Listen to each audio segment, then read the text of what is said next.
Thank you for joining us. The Trump administration today rolling out new moves to increase oil supply and ease gas prices. And the president saying other countries will act fast to secure the Strait of Hormuz if the U.S. finishes off the Iranian regime. NTD's White House correspondent Iris Tao has the latest.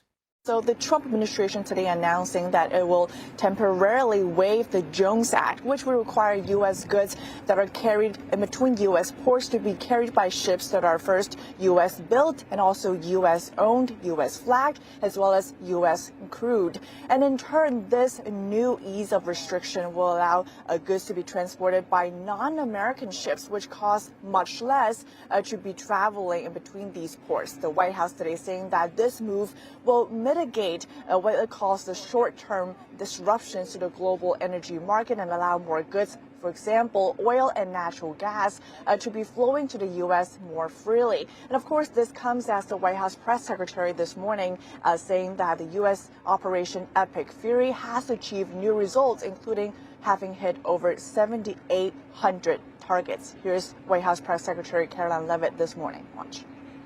We've defined the objectives of Operation Epic Fury very clearly, which is, of course, to wipe out Iran's ballistic missile arsenal, which we have been very successful in doing. We've achieved dominance over the skies of Iran, to annihilate their navy, which we have done. According to CENTCOM this morning, I received the updated numbers. More than 120 naval vessels are at the bottom of the sea.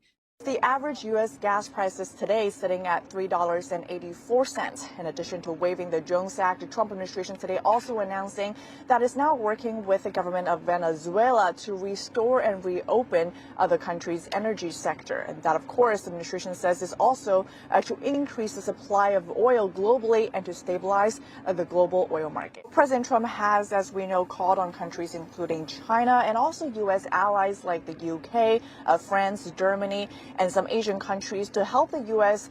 Secure the Strait of Hormuz, which is now effectively shut down by Iran amid threats. But most of these countries have actually shown reluctance to help the U.S. And today, President Trump earlier on Truth Social posting saying that, quote, I wonder what would happen if we finished off what's left of the Iran terror state and let the countries that use it, we don't be responsible for the so-called strait. He asked that that would get some of our, quote, non-responsive allies to in gear and act fast. So that's the president today suggesting that he might just want to leave the Strait of Hormuz for these countries, but after the U.S., quote, finished off the Iranian regime. The president earlier this week highlighting the fact that other countries rely on the Strait of Hormuz much more than the U.S. Watch. We strongly encourage other nations whose economies depend on the Strait far more than ours. You know, we get less than 1% of our oil from the Strait, and some countries get much more. Japan gets 95%, China gets 90%. Many of the Europeans get quite a bit. South Korea gets 35%. And the president has just left the White House. He did not take any questions from us on his way out. He's heading to Delaware for a dignified transfer this afternoon. Israel killing Iran's Minister of